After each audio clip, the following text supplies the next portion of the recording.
دیوبند ہے عظمتوں کا محور دارالعلوم دیوبند غالب وفا کا پیکر۔ یہ جو بچے پڑھ رہے ہیں یہ سروہی کچی مسجد کے بچے ہیں، جن کے استاد محترم جو ان کو پڑھا رہے ہیں وہ حافظ اسلم صاحب ہیں۔ الحمدللہ بچوں کی تربیت آپ خود دیکھیں کہ بچوں کی تربیت کس طرح کر رہے ہیں۔ الحمدللہ ہر ایک بچہ برقعے کے اندر آیا ہوا ہے اور بچے ماشاءاللہ محنت کے ساتھ پڑھ رہے ہیں۔ ہم کو انہوں نے بلایا ہے بچوں کے امتحان کے لیے اور الحمدللہ ہم نے بچوں کا امتحان لیا ہے اور ماشاءاللہ بچے اچھے انداز میں قرآن شریف کی تلاوت کر رہے ہیں اور بڑی خوشی ہوئی۔ اللہ ان بچوں کو عالمہ حافظہ بنائے اور دین کی تڑپ اور لگن کے ساتھ ان کو محنت کرنے کی توفیق عطا فرمائے۔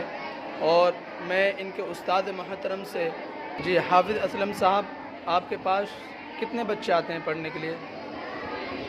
90 یا 100 اوپر نیچے ہو جاتے ہیں۔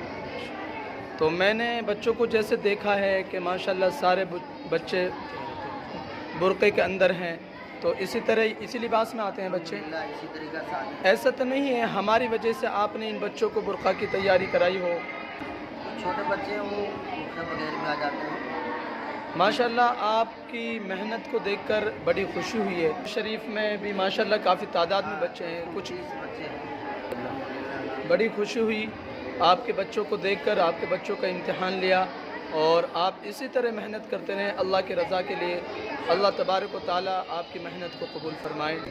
یہ حضرت مولانا عزیر صاحب ہیں، جنگل والی کھوئری مسجد کے امام صاحب، جو امتحان لینے کے لیے آئے ہیں۔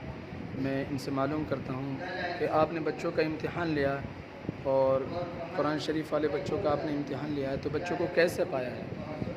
سب سے پہلے میں السلام علیکم ورحمۃ اللہ۔ وعلیکم السلام ورحمۃ اللہ۔ اور مولانا جو ہم نے امتحان لیا ہے ماشاءاللہ قرآن والے بچوں کا اور سپارہ والے بچوں کا جو ہم نے امتحان لیا ہے الحمدللہ بہت اچھی محنت ہے قاری اسلم صاحب کی اور بہت اچھی انداز میں قرآن پاک کو پڑھتے ہیں بچے۔ ہم نے زبردست محنت کی ہے بچوں پر اور برقعے کے اندر بھی ہیں بچی۔ اسی طریقے سے انشاءاللہ ہم بھی محنت کریں گے تو یہ بچی ایک نہ ایک دن بہت آگے جائیں گے۔ جزاک اللہ خیرہ۔